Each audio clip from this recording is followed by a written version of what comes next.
Shalom, G comme growth. Comment augmenter votre développement personnel pour atteindre votre objectif, votre vision? La tradition d'Israël a un plan de 49 étapes à nous proposer. En 1980, un couple afro-américain attend un bébé, ou plutôt deux.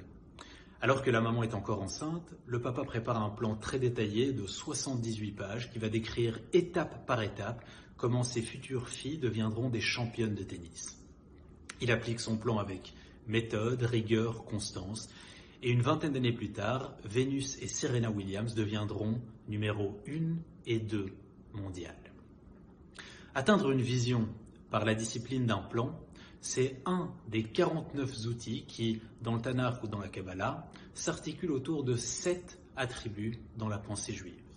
On les appelle en hébreu Chesed, Gevurah, Tiferet, Netzach, Hod, Yesod et Malchut, qui veulent dire en français la bonté, l'autodiscipline, l'harmonie, la constance, la modération, les fondamentaux et le leadership. Ces 7 attributs, 7 x 7, représentent un plan de 49 étapes de croissance personnelle.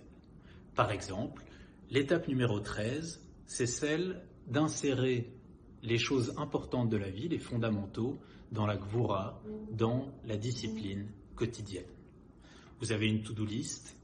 La question de la pensée juive, c'est est-ce qu'à l'intérieur de ces tâches que vous faites tous les jours, est-ce que prendre des nouvelles d'un ami ou jouer à la pâte à modeler avec un enfant, est-ce que ça a exactement la même importance que votre meeting client de la journée? Insérez les choses importantes de la vie dans votre quotidien. Deuxième exemple,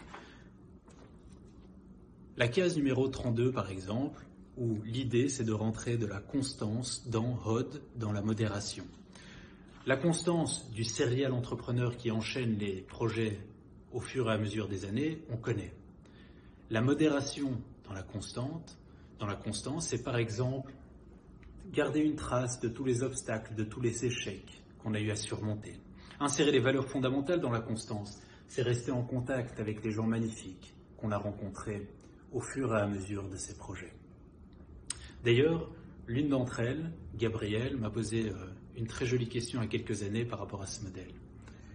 Comme les 7 attributs se retrouvent en abscisse et en ordonnée, quelle est la différence entre les 2 cases bleues? C'est-à-dire, quelle est la différence entre le leadership dans la discipline et la discipline dans le leadership? Terminons par là. L'autodiscipline dans le leadership, c'est facile. C'est découper le leadership, sa vision, en milestones et en tâches. Avoir autant d'utilisateurs, atteindre tel chiffre d'affaires, écrire un livre, fonder une communauté, on peut tout découper en objectif mensuel, hebdomadaire, quotidien. Ça, c'est facile. Mais qu'est-ce que ça veut dire d'insérer le leadership dans la discipline?